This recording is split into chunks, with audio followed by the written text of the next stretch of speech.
Muhammad Saleh Wasik merupakan peminat aktiviti mendaki yang sudah biasa dengan bukit ini. Sejak memulakan minat barunya pada tahun lalu, setakat ini dia sudah mendaki Bukit Broga sebanyak 166 kali. Broga ni dia hampir 60% kawasan terdedah. Yang hutan pun setakat sekitar 30%. Sama ada trek baru, trek lama, di bahagian atasnya kawasan terang. Aspek keselamatan laluan pendakian bukit ini juga boleh dikira baik dengan dipasang tali sokongan terutamanya di kawasan curam. Dan melihat kepada keadaan ini, menurut Saleh, risiko untuk sesat adalah rendah. Namun berbeza apabila pendaki meneruskan langkah melepasi puncak Bukit Broga menuju Gunung Tok Wan. Treknya menyusuri hutan tebal tanpa tali sokongan pendakian dan agak mengelirukan, lebih-lebih lagi apabila langit menggelap. Katanya, kemungkinan punca kehilangan Azrul Mukris yang dilaporkan Ahad lepas adalah rasa ingin tahunya untuk meneroka kawasan baru tanpa pengetahuan, pengalaman dan juga panduan.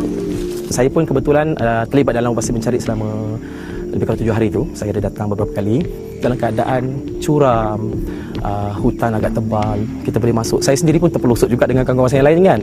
Jadi kebarangkalian dia jatuh, kegaung dan sebagainya, terlindung, cedera, tak boleh bangun, itu semua ada kemungkinan. Bermakna kemungkinan hilang di kawasan Tok Wan tu tinggi berbanding di sini.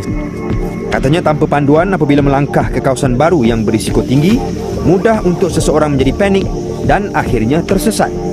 Pada masa sama, Saleh juga tidak menolak kemungkinan wujud unsur gaib yang menyebabkan remaja itu sukar menemui jalan keluar dan juga sukar dikesan pasukan penyelamat.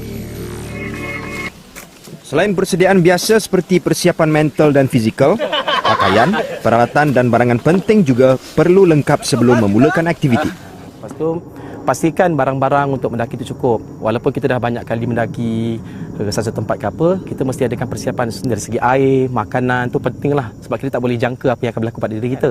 Dan sekarang ni kalau ikutkan masa kini, handphone pun sangat penting kan untuk dihubungi, kena bawa jugalah. Juga buat sikit latihan untuk merenggangkan fizikal kita kan, senaman sikit untuk kita mulakan perjalanan. Lepas tu berjalan dalam kumpulan, jangan seorang-seorang, ada kumpulan at least kawan kita bersama kita lah. Dan jangan berpisah terlalu jauh. Naik sama, turun pun sama. Sekiranya kawan kita terlalu excited nak panjat dulu ke apa, kalau boleh suruh tunggu kan, kita naik sekali, turun sekali. Sekurang-kurangnya kalau berlaku kesesatan, kita boleh menghubungi pihak-pihak tertentu kan. Dan bila kita dalam grup sekalipun kita sesat, sekurang-kurangnya 2-3 orang boleh tunggu dan selebihnya boleh mencari ikhtiar untuk mendapatkan pertolongan. Tidak harus diketepikan adalah adab ketika memasuki kawasan yang asing. Tegas Saleh, kewujudan alam gaib perlu diyakini dan ia perlu dihormati sama seperti hidupan lain, seperti mana budaya orang kita dan ajaran Islam. Dia tak kira orang baru ke orang lama, bila kita masuk tempat yang kita tak pernah pergi atau kita biasa pergi, kena bagi salam lah. Salam tu tak bagi salam pun sekurang-kurangnya kita pernah berdoa lah. Apa niat kita kan, maknanya ada adab. Nak mendaki tu, macam kita pergi tempat orang kan, macam mana kan orang terbiasa kita buat bising dan sebagainya, tak elok lah. Sebab mana-mana bukit atau gunung atau mana-mana tempat di air terjun dan sebagainya, mesti ada penghuni gaib.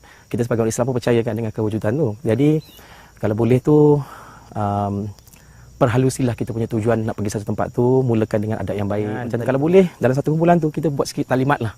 Taklimat tentang bukit tu macam mana sebagainya, kita plan kita punya perancangan. Dan kalau boleh mendaki, kalau untuk yang first time lah, janganlah terlalu lewat petang.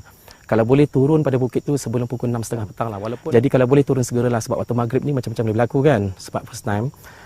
Kalau boleh nak mendaki pun dalam kumpulan, biarlah waktu pagi. Bila waktu pagi kalau berlaku apa-apa pun, kita ada ruang masa yang panjang dan sebagainya lah. Dan yang penting dalam setiap gerak laku, kita perlu sentiasa sedar diri, sedar ruang dan sedar masa.